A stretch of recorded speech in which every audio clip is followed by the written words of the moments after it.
We begin tonight with the UN General Assembly. World leaders from 193 countries have descended on New York City for their annual meeting this week. In the morning, President Obama addressed the assembly and pushed for a UN Security Council resolution that enforces Syria's cooperation. However, Syria was not the only foreign policy issue on the president's agenda. He also addressed nuclear proliferation in Iran.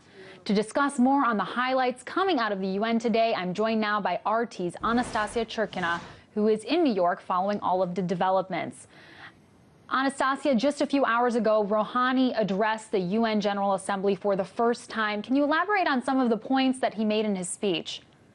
Well, Amira, this was the first time he addressed the United Nations General Assembly as Iran's president. Certainly for the last 8 years, we witnessed Mahmoud Ahmadinejad come to New York and kind of put on a show. Today was the first time in a while where we did not see Western and U.S. delegations walk out of the room as the Iranian president was making his address. Only the Israeli delegation left the hall. And some of the points he made, basically an important point was that Iran phobia, according to the Iranian president, is dangerous for world security. And he said that he believes that imagining Iran as a threat is just a plot of people's imaginations. He went on to say that Iran is in fact willing to prepared to cooperate with the United States. He said that Tehran has no interest in increasing tensions with the West, and he believes that if mutual respect is in place, the two countries should be able to work together. Interestingly, when he talked about Syria, he said that he does not believe that a military solution is possible and a good idea, and while condemning the use of chemical weapons in Syria, he said it's important to also, if that is the case, to condemn the use of drones to tackle terrorism. Take a listen. Terrorism and the killing of innocent people represent the ultimate inhumanity of extremism and violence.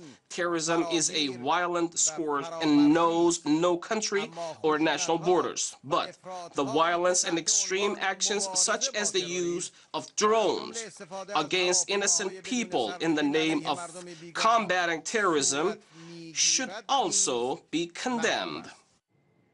Well, despite fears from the United States and the West in terms of what kind of uranium enrichment program Tehran is carrying out, the Iranian president today did say that there is no place for nuclear weapons in Iran's political doctrine, and he said that it's in Iran's national interest to remove any such concerns.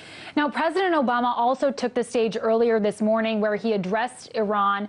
Is it clear at this point that the U.S. wants to engage Iran in negotiations?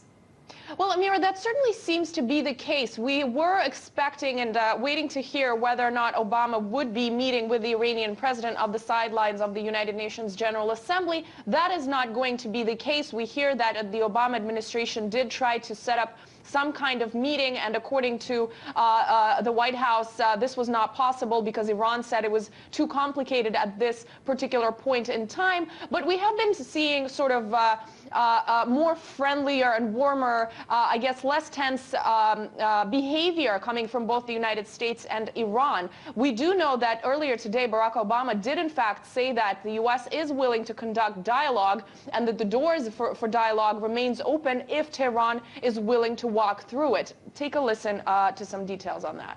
We should be able to achieve a resolution that respects the rights of the Iranian people while giving the world confidence that the Iranian program is peaceful. But to succeed, conciliatory words will have to be matched by actions that are transparent and verifiable. After all, it's the Iranian government's choices that have led to the comprehensive sanctions that are currently in place. Well, we are expecting a meeting between John Kerry and his Iranian counterpart to take place throughout the week in a couple of days. So certainly we should be hearing more details on what to expect to come out of the latest on what's going on between Iran and the U.S. And of course, Obama spent a good portion of his speech also talking about Syria. What was the main message underlying his statements there?